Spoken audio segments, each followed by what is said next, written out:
Das ist der Hans-Jörg, hä? Das ist der Hans-Jörg, ja.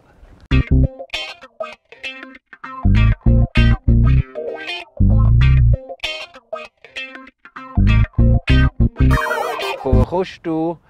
Also wohnen tue ich im Domleschg, aufgewachsen bin ich in Chur.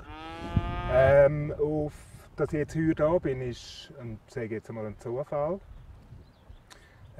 Ich mache heute keinen ganzen Alpsommer. Im September gehen wir in die Ferien, ich und meine Partnerin. Und dann habe ich beim Alpenfon gemeldet. Ich weiss nicht, hast du schon gehört von dem Alpenfon? Und der Hirt von Fielis, von Familie Fieli, hat einen Unfall gemacht und dann haben sie sich dann bei mir gemeldet. Und dann bin ich anschauen und dann war es eigentlich relativ schnell klar, dass ich jetzt hier den befristeten Einsatz mache. Wie lange bist du schon Hirt? Das ist der 18. Sommer. Der 18. Sommer? Jeden Sommer? In jungen Jahren jeden Sommer, später dann nur noch sporadisch, alle 4-5 Jahre im Schnitt. Ja. Und also ich habe auch Kinder, aber die sind jetzt draußen. Also so gesehen immer finanziell abhängig von mir und jetzt will ich wieder jeden Sommer auf die Alp. Schön. Was gibt einem die Alp? Oder was gibt dir die Alp? Primär eine innere Zufriedenheit durch die Ruhe. Es gibt mir auch, jetzt da, wo ich immer wieder allein bin, wirklich auch zu mir zurückkommen, ausbrechen aus der Alltagshektik.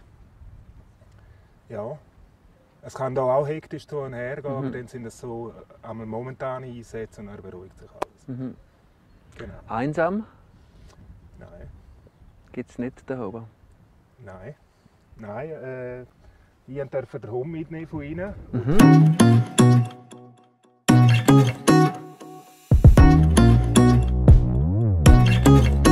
Früher sind die, ich weiss nicht, stellt man sich vielleicht so vor, früher sind die Älpler ja eher so ein bisschen mürrischer gewesen, so die ein bisschen Einzelgänger, die nicht so gerne Leute hatten. Darum haben sie sich ein bisschen in die Alpen zu den Tieren verfrachtet. Das hat sich schon geändert, oder? Da muss man als Älpler auch ein bisschen aufgeschlossen sein und eben auch gewisse Aufklärung betreiben. Gerade jetzt, was du sagst, wie der Tourismus und die Alpwirtschaft eigentlich auch aneinander vorbeikommen. Also ich denke schon, wenn jetzt jemand gerne mit den Leuten, dann wird er auch nicht so eine Alp machen. Dann wird er langfristig sicher etwas suchen, wenn er weg ist vom Geschäft. Und ich finde es da noch ideal, dort wo die Hütte ist, hat es wenig Leute. Also ich habe wie auch meine Ruhe und ich habe auch nicht das Gefühl, ich muss jetzt mit jedem schauen. Also wenn ich keine Lust habe, dann habe ich halt keine Lust. Ja.